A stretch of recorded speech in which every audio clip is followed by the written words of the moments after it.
There's two squirrels up in there fighting over this tree because the rest of these aren't good enough. Just that one with a fork in it is important. Apparently, it is of high strategic value in the squirrel kingdom. It's Sunday morning, Easter morning.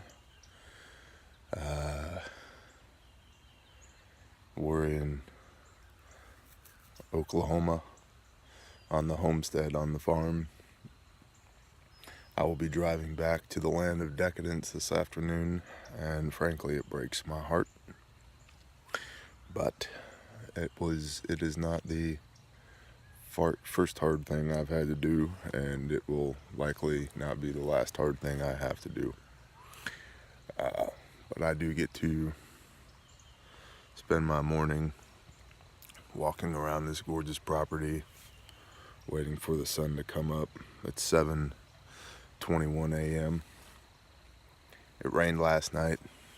It's cool. It's probably about 52 degrees, 54, somewhere around there. Definitely not more than 54. Definitely not lower than 50. But everything is just kind of, got a little bit of moisture just hanging in the longleaf pines. I'm sorry, that there's the cedar, but a lot of these are longleafs. The creek is running good. The creek is right down there, and the pond is right back there. And this field here, don't know if I've said it before, is going to become garden and greenhouses and outdoor kitchen / place to butcher. And yeah, we are going to be looking into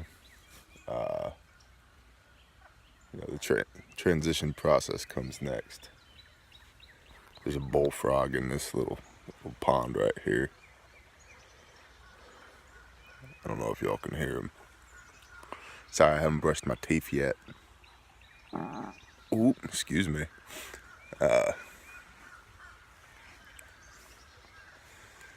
But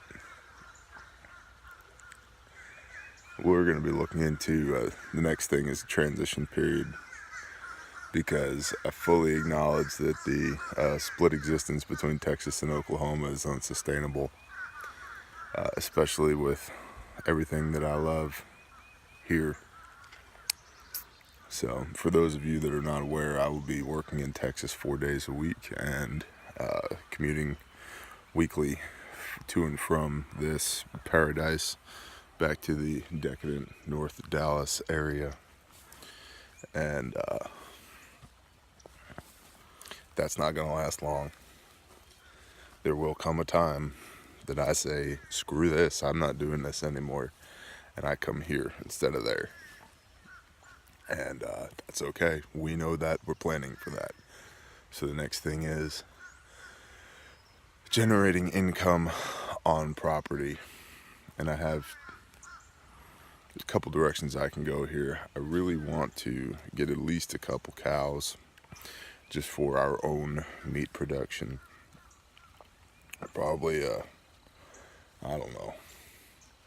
year-old and a calf. And put them out here. Probably we own the other side of that creek as well. There's about 3 acres of creek bottom and grass on the other side of that creek. Put them over there. And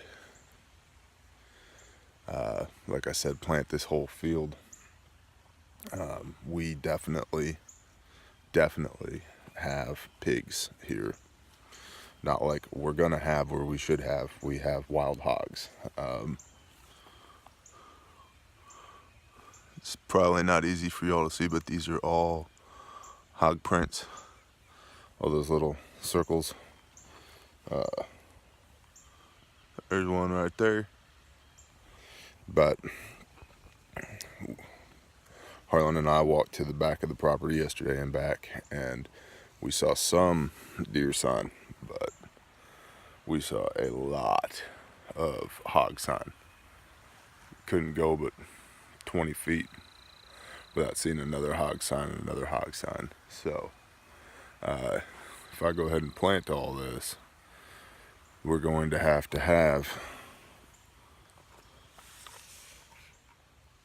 swine jihad, which I'm okay with. Of course, Grandma asked, what are you going to do with them after you shoot all of them? I don't know, Grandma. Burn them. We are Torah observant to the best of our abilities, and we do not eat pig, swine, whatever, pork, especially that of wild pork, because, I don't know, you could argue the merits of wild pork versus farmed pork, but whatever. It's not something that we do, so it's almost interesting that we would end up here, kind of like God would say, okay, let's see how good you are at this. I'm going to put you in the land of herds of swine and see what you can do. So I'll have to murder a bunch of pigs, and I'm okay with that. And yeah, it's murder because they don't have a fighting chance. But they're not going to tear up my crops. So now we're just trying to figure out what we're going to do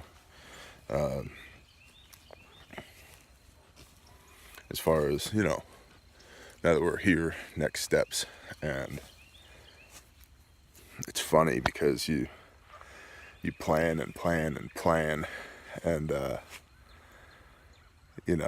there's that old saying, plans make the best kindling, or no plan survives the battlefield is the one I prefer. It doesn't mean you don't plan.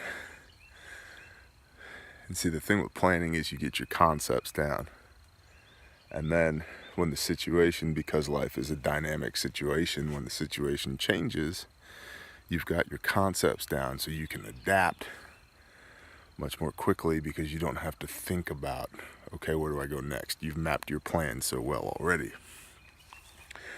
Well, now that we've done 3 years of planning as to what we would do on a piece of property, we get out here and it's time to improvise, adapt, and overcome. And I'm looking forward to it, but I fully realize right now I'm not going to be able to split my time forever. I can't do it. All my people are here, and just the peacefulness of this place. I mean, look, 2 stupid deer, they're too dumb to run.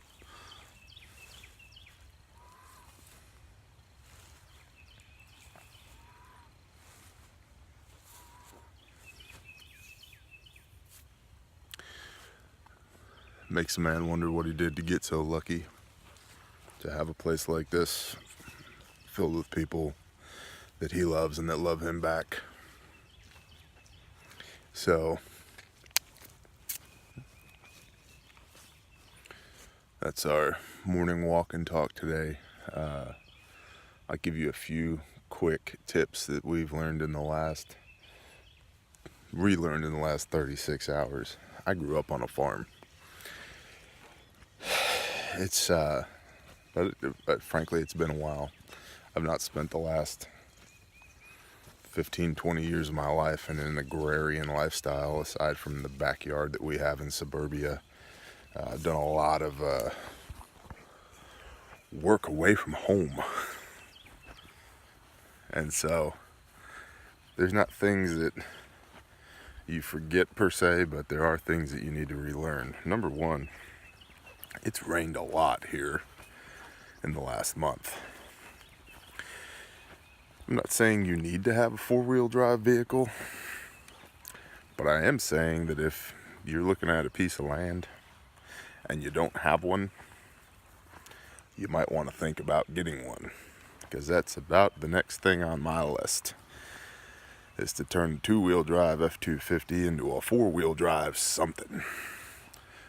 Probably an F-350, although I am a go big or go home person, so I'd be fine with an F-550, or at least a 450. They just about all have the same motors in them now, so gas mileage wise, yeah, I know the gear ratio, I know. Look, I know. Allow me to be facetious for a hot minute. So that is the first thing that's on the list. Second thing that's on the list, you get out here and you realize just how fancy you are, right? I would not make lots of big plans until you get to where you're going. I would make, and what do I mean by that? We've come to this property so far with one 18-foot trailer loaded with about half of our stuff and about half of grandma's stuff. We have 1,800 square foot of crap in Texas. Grandma has a 10 by 10 and a 10 by 20 storage unit, filled stem to stern, wall to wall, floor to ceiling with crap, and 4 more U-Haul pods being delivered Tuesday full of crap. And we've done just fine. We bought a coffee pot. That is non-negotiable. The rest of it, we have a table and chairs. We have some mattresses thrown on the floor. We have some kitchen utensils and some cookery and a little round Weber grill, rifles and shotguns. And we're not just surviving, we're thriving because of the simple joy that a place like this brings. So I'm very tempted to just leave all of our worldly possessions behind, although something tells me that the women in my life are not going to acquiesce to that. But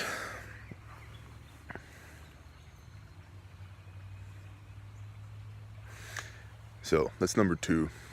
I've said this many a time, but I'll say it again. You have too much stuff. I have too much stuff. We all have too much stuff. Stuff does not increase capability, right? If anything, it's a boat anchor. It just slows you down.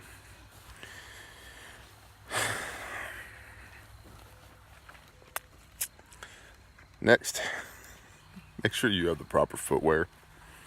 I do, because I spend a large portion of my life outside in ambient temperatures. I guess I should say footwear and clothing.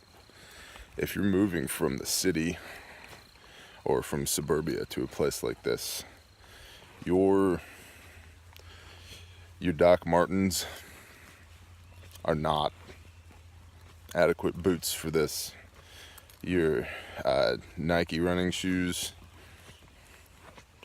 they'll last a day or two, and you'll be mad the whole time you're wearing them because you're getting mud on them or whatever.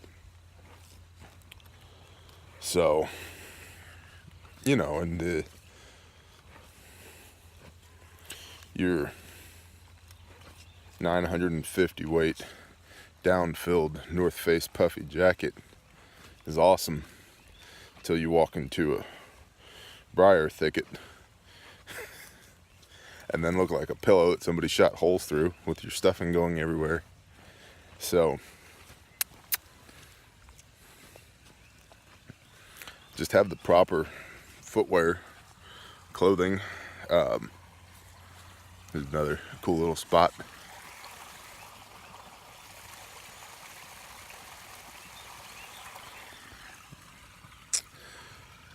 Have the proper footwear and clothing for the environment that you're going to be in. And the last one, which has taken me a lot of time to get used to, re-used to again, is that things move slower out here. It took me, 4 hours yesterday to go to Home Depot, grab a few things to get the house initially squared away. Say a few things. Home Depot and then Walmart, which by the way are pretty much your shopping options around here. So if you just gotta have a Trader Joe's, this is not the lifestyle for you. But went to Walmart and Home Depot and the gas station. Left at 1:45 in the afternoon. Got back at 5:30. So 3 hours, 45 minutes. Go to Walmart, Home Depot, and the gas station. And only spent about $520 between the three locations. So, and that is not an insignificant sum of money to us. But everything moves much slower. I don't want to say much slower, but slower than you're used to out in the country. If you're coming out of her, my people, and you are coming to the wherever your refuge in the wilderness is, for us, this is kind of halfway up the state in Oklahoma, on the eastern border. I will tell you that the nearest large town to us is Fort Smith, Arkansas. So there's interesting dynamics there. If you want to see, Mercedes convertibles at the Walmart, go to Fort Smith. That was interesting. So, but everything just moves a little slower here. Nobody's in a real big hurry. So if you either need to slow down or not be here. Or the way that I am, neither of those are negotiable. So I need to just start sooner. I should have went to town 11 a.m. Facts. I could have been back by 3 p.m. and had more of my day left. So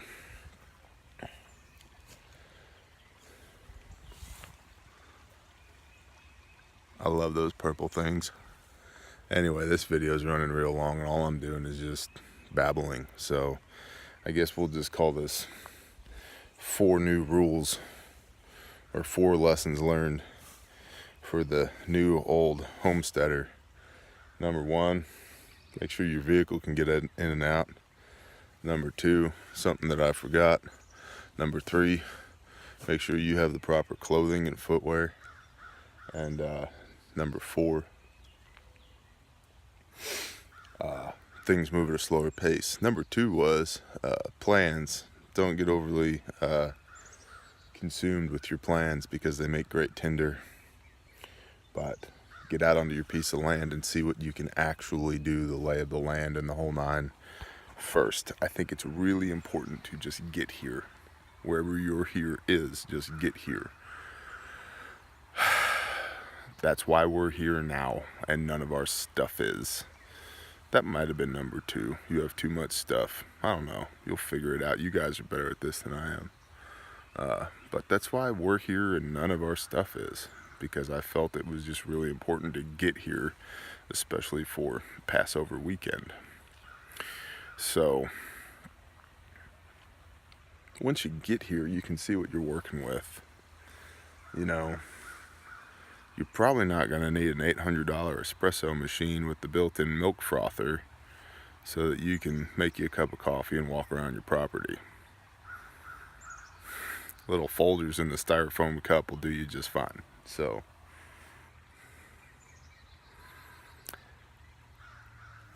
that's it for right now. I do not want to go back to Texas, but what will be, will be. I'll just shoot a 4-hour video of me driving home crying.